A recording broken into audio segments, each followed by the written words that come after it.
Welcome to Levels of Connection, where we discuss how human connections work and why they're so important.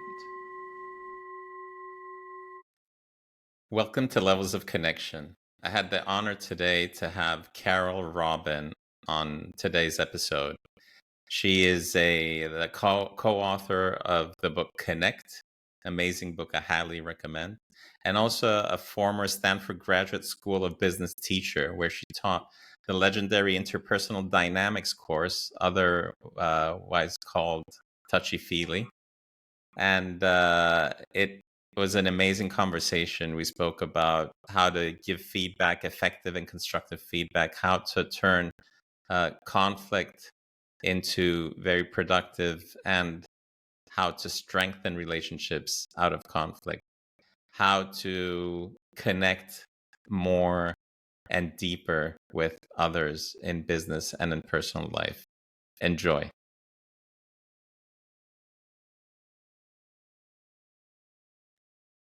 Carole Robin, welcome to Levels of Connection. It's a pleasure and an honor to have you. Thank you. I'm delighted to be here. Thanks for the It's invitation. it's my pleasure. And to introduce you to our viewers and our listeners, Carole is a co-founder and head of programs at Leaders in Tech, where she helps leaders in technology sector grow their interpersonal skills and build exceptional relationships and achieve their goals. She has almost 40 years of experience in teaching, coaching, consulting on interpersonal dynamics, leadership development, and organizational effectiveness. And you're also an award-winning author, opinion columnist, and former Stanford Graduate School of Business teacher, where you taught the legendary interpersonal dynamics course and received the NBA Distinguished Teaching Award and Silver Apple Award. You also, of course, co-authored one of my favorite books, award-winning book, Connect, Building Exceptional Relationships with Family, Friends, and Colleagues, based on insights and lessons from the course at Stanford.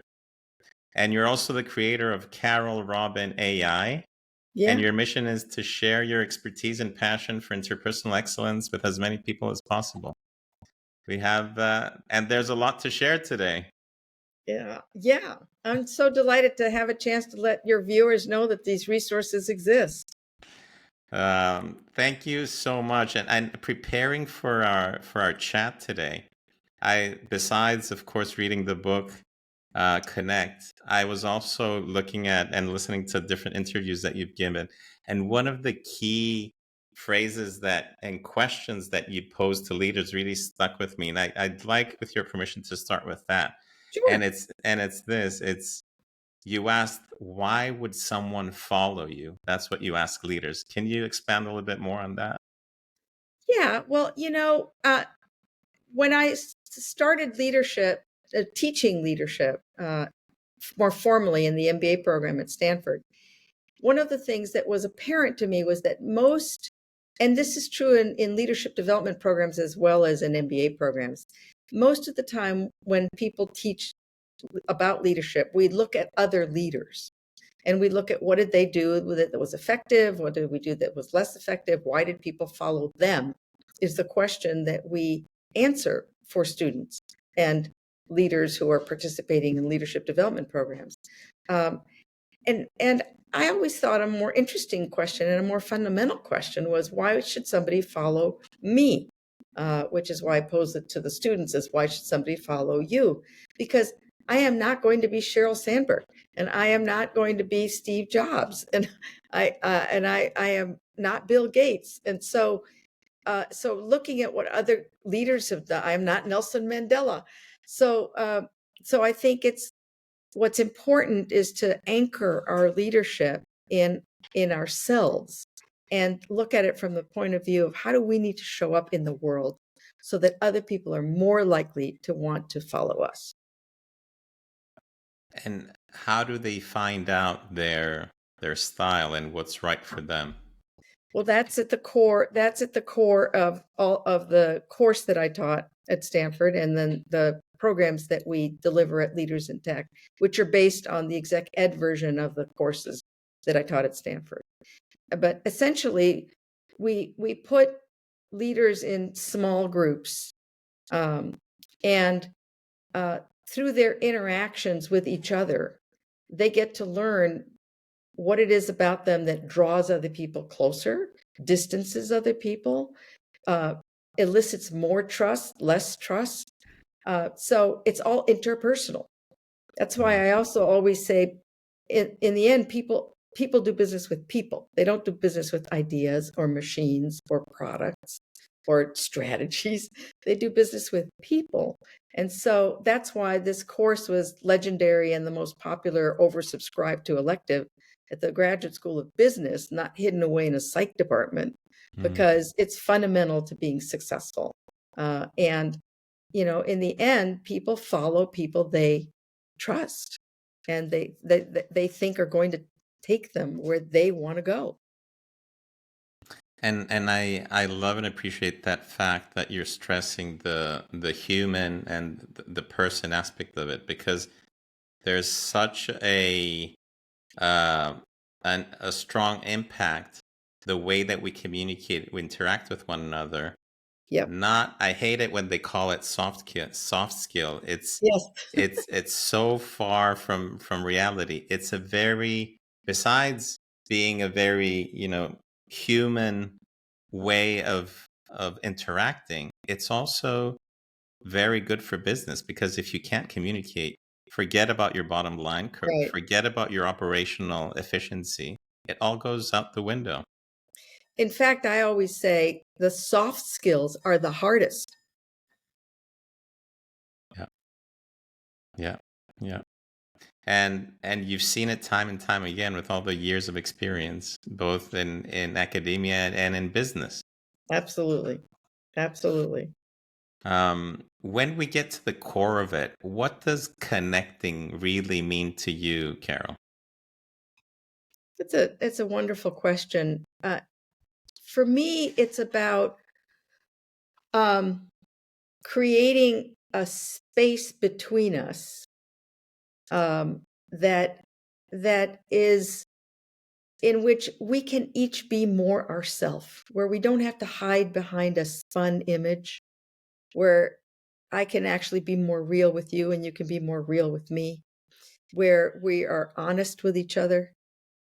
So if you do something that irritates me, I actually tell you, instead of say, it's not worth it. By the way, when we say it's not worth it, we should substitute the pronoun with I'm not worth it, you're not worth it, we're not worth it. Then ask yourself again whether it's worth raising.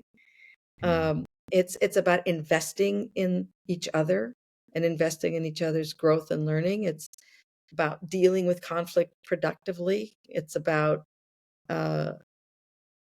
trusting each other.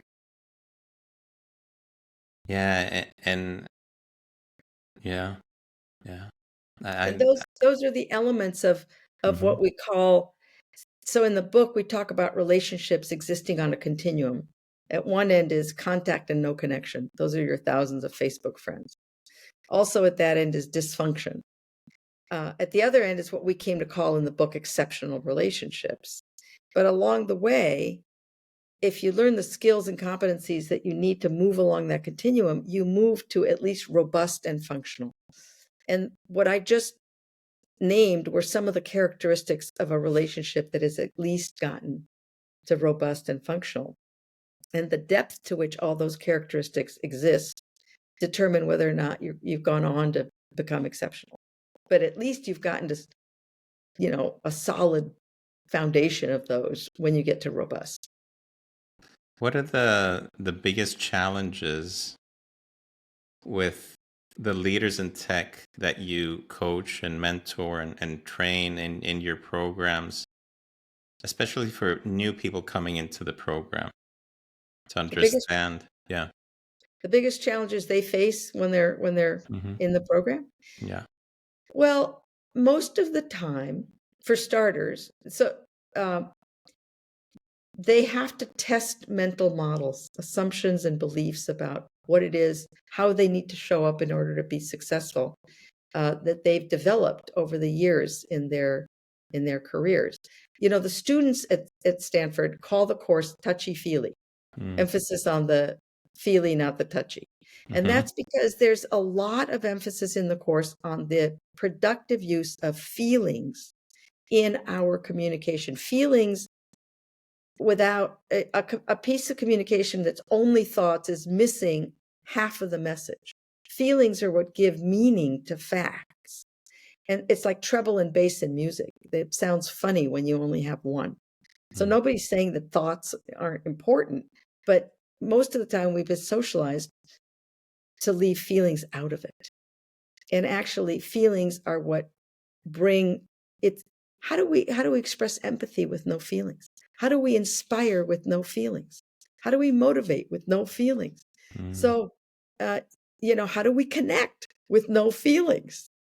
Yeah. So, a lot of what the biggest challenge is to embrace the importance of feelings and emotions in the way we express ourselves and interact with each other. And I like in the book, it took me a while to really click with it.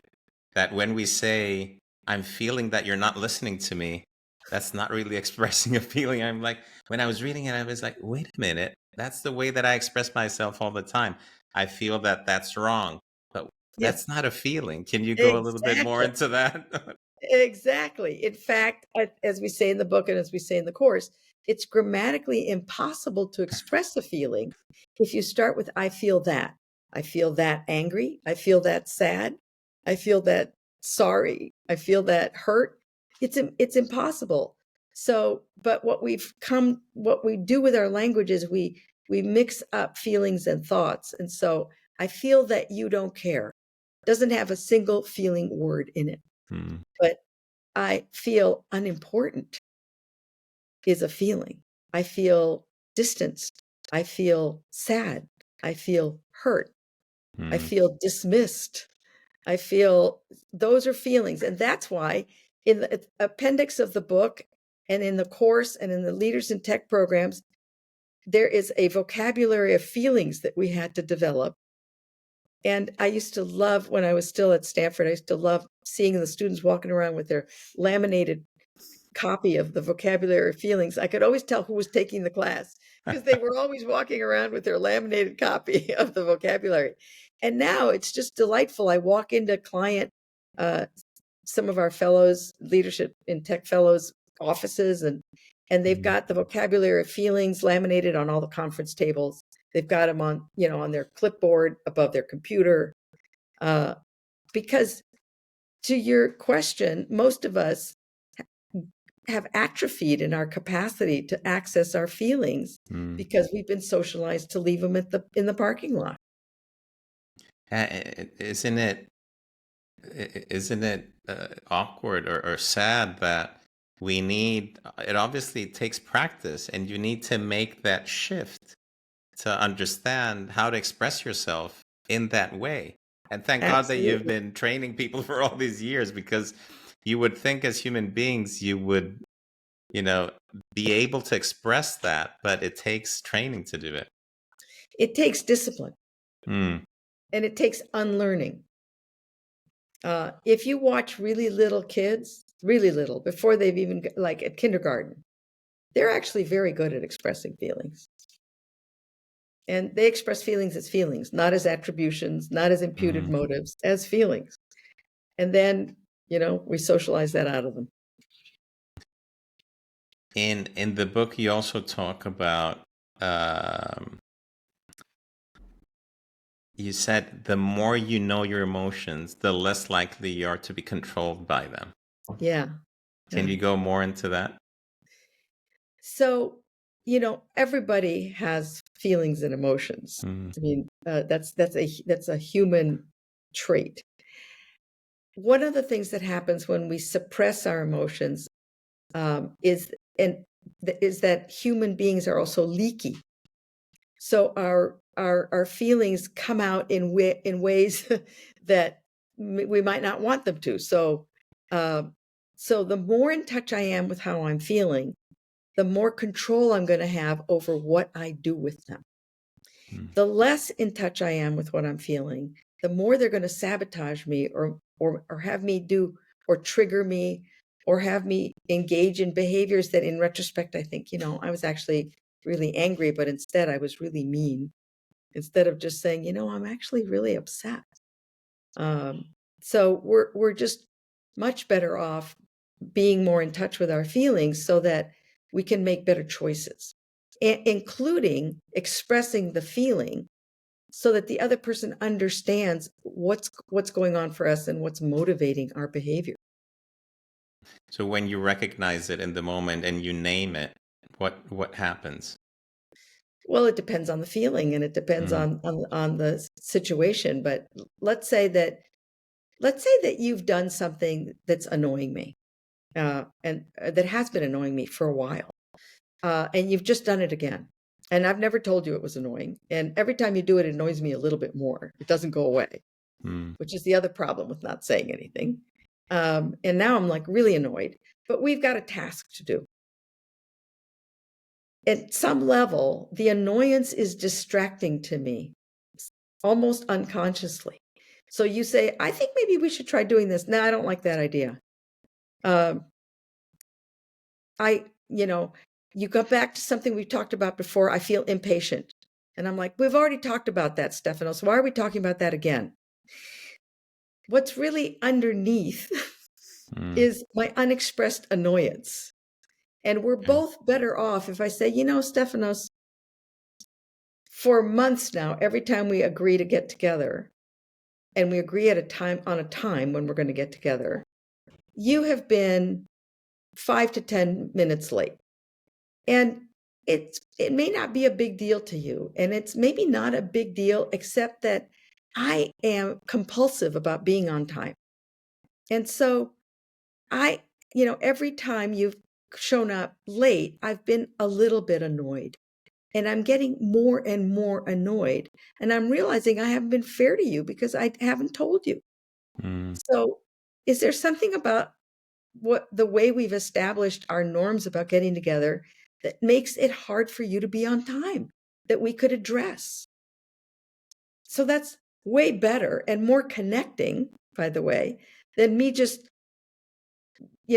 dismissing you and being a little bit ticked off at you and you telling you and me telling you why your idea is not going to work. And it's mhm, like, we're just better off if we're more real with each other, and then we deal with the core issue and then we can get on with the task. The problem is most of us foreground tasks and background relationship. mm, And uh, and I'm not saying you should always foreground relationship. I mean, business is business, and we got to get stuff done. But it's extreme. We almost never foreground the relationship, or at the very least, hold them both at the same time, so that we can deal with things as they come up. We call what I just expressed around you being late is what we call a pinch. mhm, So having the vocabulary is also helpful for me to say, Stephanos, I have a pinch. Then it's not a really big deal. It's not the end of the world. But I'm feeling irritated, and let's deal with it while it's still at that level before I become angry or furious. And before it has a catastrophic impact on the relationship and on the business. Because Exactly. if you had to, assess how much money is wasted on unresolved pinches, that would be a lot of money to. It I'm glad you said that, because some people say to me, "Oh, Carole, all this feedback stuff takes so much time." Well, I got news for you. There's nothing more efficient than the truth. Mm, Think about all the wasted time working around an issue that if you just told yeah. each other the truth and Yeah. resolved it, you could get past and then get back to the task. And when that happens throughout the company or the organization, you create a culture that, nothing or most things don't are not left unresolved and Exactly. unspoken. So Exactly. one of the things that people can be asking is, is there anything that is not being verbalized, anything that we're leaving behind, to Right. encourage one another to communicate Right. openly, and to Right. create that environment that seeks resolution instead of just putting things under the rug until Exactly. I mean, if leaders uh, role model telling the truth, then they will create a culture where everybody tells each other the truth. And it's not, I think a lot of people think, well, I don't want to hurt somebody's feelings, or they're going to think I'm a jerk if I say this. Well, if I really care about you and you're doing something that's damaging the relationship, isn't the caring thing to do to tell you? Yeah. Because, by the way, if you're doing it to me, maybe you don't care about me, but you may be doing it to somebody else who you do care about. So why would I withhold feedback when I see you engaging in behavior that is distancing, or that is annoying, or that creates uh, uh, irritation, and actually has me less inclined to want to work with you? But why would I not build conditions where you were more inclined to want to work with me? Of course. And the more this happens throughout the organization, the more prevalent it is to be open to this behavior instead of just everybody. And it also breaks down all those silos between departments, between groups, et cetera, et cetera. It cuts across all these things. Absolutely. Absolutely. And it's remarkable when we've been brought into large systems to work in a large system, in a large organization. It starts at the top. It starts with the leader and their team. And when they start modeling truth telling, and a lot of people think that the opposite of indirect is brutal honesty. Brutal honesty is usually more brutal than honest. The opposite of indirect is direct. Instead of pussyfooting around and having the other person say, I don't know what you're trying to tell me, just, you don't have to be cruel or mean. And that's why we have this formula. I mean, it's a formula in the book, in the course, which is when you do insert behavior, Yes. I feel, insert feeling word. Pull out your vocabulary. When you in that last meeting, you interrupted me 3 times and I felt annoyed. And I'm telling you this because when I feel annoyed, I am less inclined to offer up my ideas. And you started the meeting by saying you wanted to hear from everybody. So if you want to hear from me, then I'm going to offer much more up if you don't interrupt me. And what is it about what I'm saying that's making it hard for you to wait until I'm finished? Because maybe I'm part of the problem too. So the formula is when you do insert behavior, I feel, insert feeling word. I'm telling you this because what's your intent and what is my role in what's happening? And the other insight that I had around the feedback model. So one of the first insights was around how to characterize feelings and how to communicate that. That was really interesting. And the other one was the concept of the net when giving feedback. And in the beginning, I was like, wait a minute, it seems like we're disconnected. But can you explain the difference that you get really connected when you play each other from your own side? It doesn't mean they have to go on the other side to connect. So That's right. can you go That's through right. that, please? So it's easier when you have a picture, but imagine 3 realities: person A, person B, and person C. Person A does something. So they have a reality. What they do, which is like rectangle B, is the behavior they engage in, which is the only thing known to person A and person B. And then there's person B who has their reality. So there's 3 realities in any exchange between 2 people. My reality and the way I see the world, what I do, and your reality and the way you see the world and the impact of what I did on you. So there's in any exchange, each one of us is only privy to 2 of the 3 realities. I know what I did and what I intended. You know what I did and how it landed with you. So the mistake that we make often when we give feedback is, and now imagine a metaphorical net between reality number 1, which is my reality, and my behavior. So I've done something and we both know what I did. That was reality number 2. Anybody watching the exchange would say that's what happened. And you say, something like, oh, I'll give you a good example. We'll go back in time. My husband, way back in time, because my husband and I have been married for 40 years, he learned how to do this very differently. But he would come home and from a long day at work, and I'd be desperate for adult interaction because I was home with 2 little kids. And he'd pick up the newspaper and I'd say, oh my God, you're home. You won't believe what happened. And he would say, mm-hmm. And then I'd say, you're not listening to me. You're not listening to me is over the net. I'm not in his head. I don't know. So the behavior he's engaged in is to grunt and make no eye contact. That's the only behavior we both know. Mm-hmm.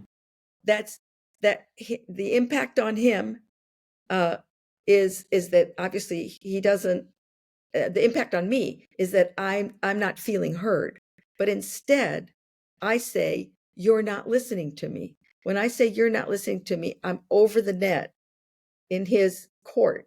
And essentially, he can say, yeah, I am. You just went to that new nursery school. It hasn't opened yet. And you're all ticked off. And then I feel even more enraged. And then I say, how can you not care? Well, that's also over the net. Unless he says, I don't care. I don't know whether he cares or not. So it's not until I learn to say, honey, when I speak and you make no eye contact and you only grunt in response, that's reality number 2. I don't feel heard. That's my reality. And when I don't feel heard, I feel distanced and I feel hurt. That's all on my side of the net, which is why the minute you say, I feel that, you are almost guaranteed to be over the net. Because you're characterizing the other What's going on for person the other person. without knowing if that's true or not. Right. And that's likely to make them more defensive, less eager to move into problem solving, which is the purpose of constructive feedback, by the way, not to change someone else, to move into problem solving. And so when I say I don't feel heard, then he doesn't get as defensive. He's a little bit more open to moving into problem solving. When I say you don't care, he feels offended. It's over the net. I don't know whether he cares or not. And by the way, I feel that you don't care means exactly the same thing. There's no feeling in there. So there's a discipline in giving feedback using the model of the net, staying on your side of the net by always going with I feel, insert feeling. Yeah, because we many people have the tendency of jumping to conclusions and knowing, quote unquote, why the other person is behaving the way that they're behaving. That's right. I see what you're saying. When we characterize that, or they're just going to close up, or they're going to get into the offense mode. So that Absolutely. completely. Nobody likes to have somebody else assume that they know I don't want you to assume you know what's going on with me. I want you to get curious about what's going on with me, rather than make up a whole story about what's going on for me and then make all your choices and decisions based on the story you made up. Don't you think we're better off if we start off with you getting curious about what's going on for me? So that's the other problem with net jumping, is that we lose our curiosity. We think we know why the other person is behaving the way they're behaving. We don't know. So being curious about the other person and really understanding what's driving their behavior instead of instead of making assumptions. Exactly. And also asking for that feedback in a timely manner, showing your intention and expressing feelings. So when we get into, I love the other thing in the book where you say using conflict in a productive way. Yeah. What's an example that you could share with us? Well, we could build on the example I just gave you of my husband saying, not responding and me getting upset. And when I learned to say, when you make no eye contact and I don't get a response, I don't feel heard, and then I feel hurt. Then, and I'm telling you this because I can't show up for you the way I want to show up for you when I'm feeling that way. That's my intent in telling you. Then he gets to say, well, Carole, if you want my undivided attention, then you've got to give me some time to unwind when I get home from the office because I am exhausted and I need my space and my own time. That's called moving into problem solving and resolving conflict in a productive way. Then I get to say, well, how much time do you need? Because I've been counting the minutes for him to get home. Then he says, well, I don't know, half an hour. I'm like, half an hour? Are you kidding? I've been counting the minutes. How about 5 minutes? We settle on 15 minutes. And then, I mean, this is a true story. This really happened to us. And then after that, I knew that he needed his space and his time to unwind. He didn't get as much as he wanted, but I also knew that I would get his attention when I wanted it, and I'd really get his attention, not half his attention. And it brought us closer to talk about it. So effective conflict resolution brings people closer. And that's what people are afraid to lean into conflict because they think it's going to ruin the relationship or it's going to weaken the relationship. In fact, if you do it right, it strengthens the relationship. You also learn something about each other. And anytime I learn something more about you and get a better sense of what's important to you, I can keep that in mind when I'm asking something of you. So I learned in that example, I learned just how important Andy's alone time is to him. Or I'm reminded, and that's a good thing for me to be reminded of because he's an introvert and he needs to regroup. And when I learn to respect that, we're closer. We have a better relationship. And each conflict that gets resolved in a constructive manner just creates a stronger bond between the two That's people. exactly right. In fact, in the book, you might recall, my co-author and I were very, very close. He was my mentor. We'd known each other for a long time. We had a huge fight. I said I would never talk to him again.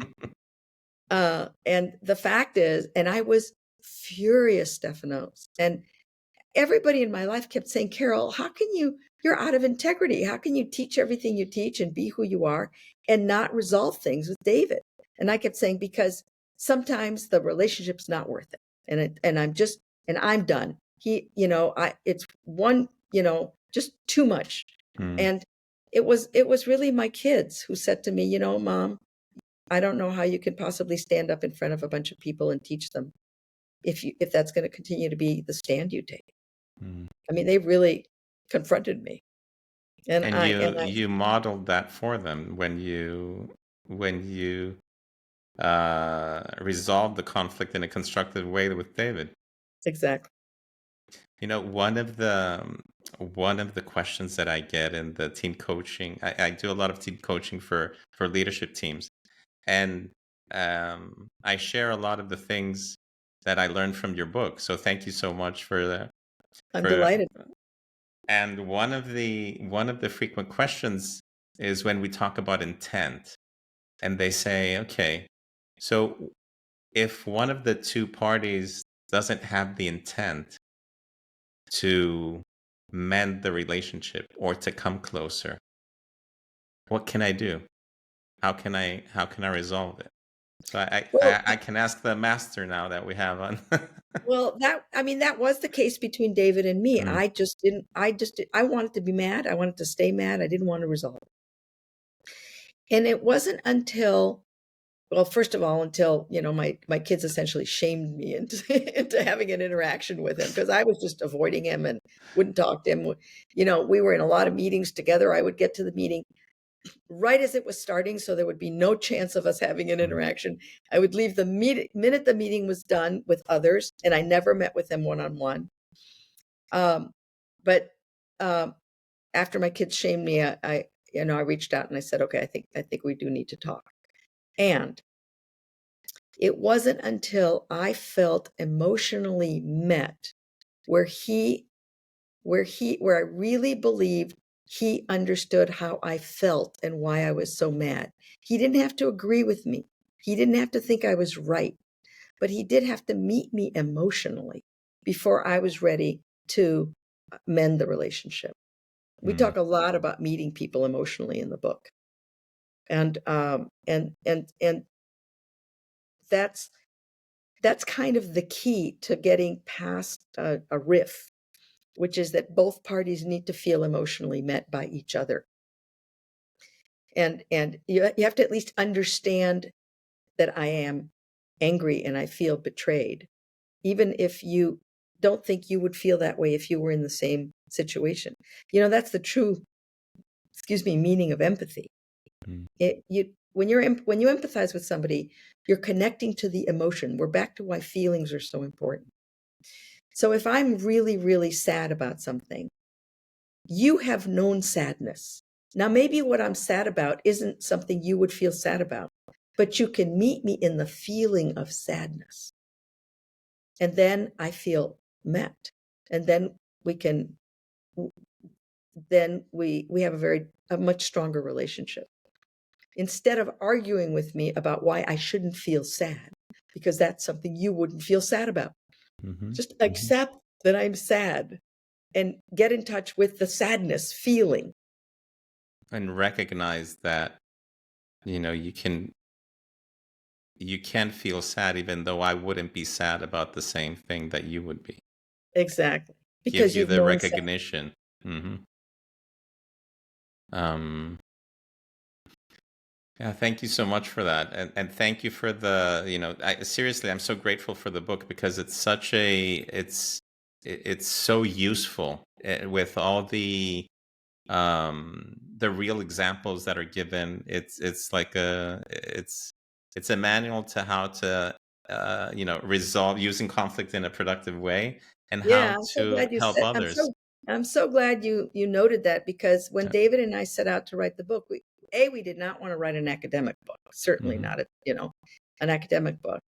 Um, and I love the fact that you used the word manual, because it that our intent was almost uh, to provide enough, not only enough examples, but at the end of each chapter where we say, deepen your learning, go do something with what you just Hmm. learned. The more, when the Penguin Random House publisher editor came to us and said, so how come there's this course that is legendary at Stanford and thousands of alums have said it was worth the entire price of tuition, and there's no book? And we said, because you don't learn about how to be interpersonally effective from a book. You actually have to engage with other people. And Practice. he said, so how are you okay with the only people getting to learn this being those that are lucky enough and privileged enough to go to the Stanford Graduate School of Business? And that's when David and I looked at each other and said, I guess we're going to have to write a book. Mm. And that was the genesis of the book. And we were very clear that we wanted the book to be a call to action, not something you picked up at the airport in New York, read on the way to San Francisco, and put back in your bookshelf. We wanted it to be something people would do something with, because that's where the real value would be. Yeah, it's extremely useful, and I use it often in also sort of long form exercises, but very short exercises between teams and couples of Yep. executives, so they Yep. can go through it in a quick way, in a slow way, in different iterations, so they can see the That's impact great. that it has in them. That's really great, Stefanos. And in fact, I know of a lot of teams where where the CEO or the leader of the team has bought a book for each member of the team, Hmm. and they have actually worked through pieces of the book together. Yeah. Yeah. Um, I have one CEO that I work with who has a completely virtual company that his team has never met. I mean, they started up in the pandemic. They Mm. never, they're spread out all over the country. And he called me recently to tell me that one of his executives had said to him, I'm working on a team with people that I've never met in person, and I have never felt closer to my team. Mm. And I mean, so that's because they are committed to the relationships with each Oh other. yeah. And the culture that they're building is, it's amazing what you can do with such a strong culture that has so much trust in it. Because if when you build that level of trust, very few things can slip away, and That's that exactly right. means a lot in operational and financial value as well for those teams. Yeah, and in fact, you know, the minute that we build conditions where we're going to trust each other more, um, we have a much more solid foundation to Mm. disagree on. Oh yeah. Um, and that trust is built when I actually let you know me a little bit better and you don't take advantage of it. Hmm. And then you let me know you a little bit better and I don't take advantage of it. Yeah. It also is built when you know that I'll tell you the truth. If you know that if you're doing something that is actually harming the relationship or the team or the company, that I will tell you, I will trust you more because I know you'll tell me the truth. And yet, so often, you know, we don't tell each other the truth for fear of what will Yeah. happen. Yeah. Couldn't agree more. Carol, let me take you back only a couple of years. Yes. What advice would you give 19-year-old Carol about connecting? Well, 19-year-old Carol was such a different person. I was so I really believed there was no place in business for feelings at the time.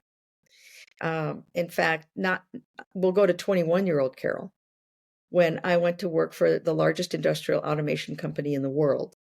And I was the first woman hired into a non-clerical job. Mm. And I mean, all the women were secretaries and switchboard operators. That tells you how old I am. And I was very sure that there was no place in business for feelings. And I was very good at it. And I was also a quick study. I was good at a lot of things and I kept getting promoted. And now 10 years later, I'm at an offsite with the 6 guys who work for me because it was still all men. I finally Mhm. fixed it, but not quite yet at the point of this anecdote. And I got a little excited about something I thought we could do. And I got crickets. And I got more excited. Stephanos, nothing. Mm. Finally, I'm like, come on, you guys, this could be so great. And one of my guys leans in and says, Carol, is that water in the corner of your eye? Are you going to cry? And then he says, are you human after all? Mm. Wow. Are you human after all? Then I burst out crying. And I said, you don't think I'm effing human? I did use the full expletive, but I don't know who's listening and I don't want to offend anybody. You don't think I'm effing human? I don't think there's anything more important for us to talk about than that. And Mm. we ripped up the agenda and we spent the next 2 days of the offsite talking about who we really were, what we needed from each other, what our hopes and dreams and aspirations were, how we could help each other. To this day, I know that was the day I became a leader, and I Mhm. know those guys would follow me anywhere. And, you know, now, had I burst out crying the first 2 months on the job, maybe I would have never gotten there. But this is what I mean by we overlearn Mm. and we get socialized and then we never test the utility of our mental models and I thought I needed to show up with no feelings in order to be effective. To be one of the guys. Mm. Exactly. Mm. Exactly. Thanks for sharing that. Yeah. It was a watershed moment for me in my life, as you might imagine. Yeah. Yeah. One of the reasons why I created Levels of Connection, it came out of the before it was a podcast. It it was a I wanted to disrupt a bit the way that business conferences are run. So as a Uh-huh. former executive, I used to go to many conferences in different countries, and I used to sit there and just receive information, one-sided communication.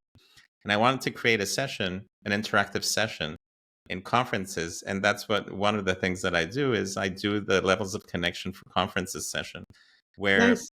in like forums of 300-400 people, I get them to meet one another under controlled circumstance, and they make like 4 or 5 connections in the span of 30 to 40 minutes, and it really changes the whole energy of the I conference. bet. And it's such I love doing it, and the participants love, creating different connections and more humane connections in these business events. Yeah. Yeah. um, and what advice would you give people around connecting, especially when they are in these settings in business conferences throughout the US or throughout the world, where you see some people interact, some people are in the corners of the room, some people, for people that are not that used to connecting in Or these comfortable. forums, yeah, or comfortable, what would you Uh, suggest? what comes to mind for me is another model that's in the book and that we teach, which is think about 3 concentric circles. The circle in the middle is your comfort zone. It's what you always do and how you always respond and how you always behave. The circle on the outermost circle is your zone of danger. Things you would never say to somebody else, especially somebody you've just met. But there's this circle in the middle called the zone of learning, which is a zone you have to step out into in order to learn something new, and it's also the zone where that you have to step into in order to deepen a relationship. If you just do what you always do, say what you always say, that's your comfort zone, Mm, it's probably not going to be all that satisfying. If you do too much and you're in your danger zone, you're going to freak yourself out or the other person out, and that's not going to be any good either. So, but when we used to present this model, students used to say, but how do I know I'm inside my learning zone? How do I know I haven't gotten too far out there? mm, So we call it the 15% rule. Step a little bit outside your comfort zone, just a little bit. And what happens is if I step a little bit outside my comfort zone with you, you are more likely to step a little bit outside your comfort zone with me. And then what happens is you and I have a slightly larger comfort zone. And then we can step 15% beyond that if that feels good. And mm, that's how we deepen a relationship a little bit at a time without taking too big a risk. And so my advice at things like that is to mhm, step a little, somebody's got to go first, step a little bit outside your comfort zone and say, I'm going to step a little bit outside my comfort zone because, mm, one of the things I'm interested in doing is deepening relationships. And, so I'm going to share, and by the way, a great way to share 15% outside your comfort zone is to share a feeling. mm. I'm feeling a little bit nervous right now because what I'm about to tell, I don't know how you're going to respond to what I'm about to tell you. And I'm still wanting to, create something more than just a, contact and no connection, a drive-by. Thank you for that. And to take it one step further, for people watching or listening to our conversation, what would you advise them to do? What action around connecting would you advise them to do 1 hour after they listen to us? Well, besides, other than go out and buy the book, um, Yes. you can also go to the website, to the book website, www.connectandrelate.com, Mm-hmm. where under activities, there's a drop-down menu and you can do a self-assessment and give it to other people. It's free, Mm-hmm. downloadable. You can give it to other people and then you can compare how you see yourself to how other people see you. Like, you know, Very good. wow, I thought I was a really good listener and I gave this assessment to 5 other people and they all said I could really use working on listening. So, um, but one action is to identify one relationship in your life that you would like to have be a little deeper, a little more fulfilling, a little bit more meaningful. And start by allowing yourself to be a little bit better known by that person, Thank and you. uh, Mm, and inviting them to allow themselves to be better known. The first step of which is to allow yourself to be better known, and then get really curious and be intentional and tell them that's what you're doing. Sometimes just saying to you, you know what, I'd like to feel closer, is mm. already feels very risky. Already feels outside your comfort zone. And I love that you're leading with stating the intention. And that immediately, because people are skeptical many times. So when you state your intention, they may still be a bit skeptical, but at least they know that you're stating what you're Right, clearly what you want to accomplish from this. right, right. Um, So most people can think of at least one relationship in their life where they wish there was a little bit more. mm, So there's a wonderful resource out there for you. And if you don't want to buy the book, you can go to carolrobin.ai and ask Carole Robin AI, what should I do? The difference between Carole Robin AI and going to ChatGPT or Claude mhm, is that Carole Robin AI has only been fed everything I've ever written. Our mm, book, my lecture notes, my presentations, my lectures, etc. And and so when you ask Carole Robin AI, you're going to get what Carole Robin would respond. If you ask ChatGPT or Claude, it will be about 70% right with regard to what Carole Robin would say, mm, but mm. it grabs other stuff. So if you really want Carole Robin, then go to Carole Robin AI. So useful. Thank you so much for that, and thank you for the work that you're doing in the world, Carol. Well, thank you for helping spread the word. I Oh do yeah. think that there's so much opportunity for so much more connection in the world, Yes. especially at this time during this Yes. very difficult time in history. And, I always used to think the course should have been called, instead of interpersonal dynamics, connecting across differences. Because Mm, it's easy to connect with people that are just like you, see the world the same way you do, yeah. behave the same way you do, have the same attitudes you do. But, it's a much richer and more fulfilling life if you learn to connect with lots of people that see the world really differently. Yes. And I highly recommend the book. Highly, highly recommend the book. Thank you so much for putting it into the world. Um, it, I have found so many useful things from our conversation today, and I'm really appreciative of you joining me today in our conversation. And I Thank know you. that you do many chats and podcasts, and it's amazing that you're spreading the work that you're doing. But can I ask you, what did you find, if you found anything useful from our conversation today? Was there anything useful for you today? I appreciated the level of specificity you wanted at times. Like, instead of talking in theory, let's get a little more grounded in examples and what does it actually sound like, look like. I thought that was really a great direction to take the conversation. Thank you for sharing that, and thank you for noticing that. And I sincerely mean that. I mean it from the bottom of my heart, because the work that I do and the work that you do is sometimes may be interpreted as, like we said earlier, soft skills.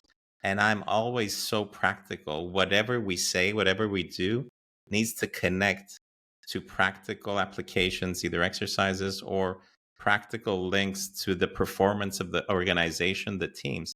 And what we're doing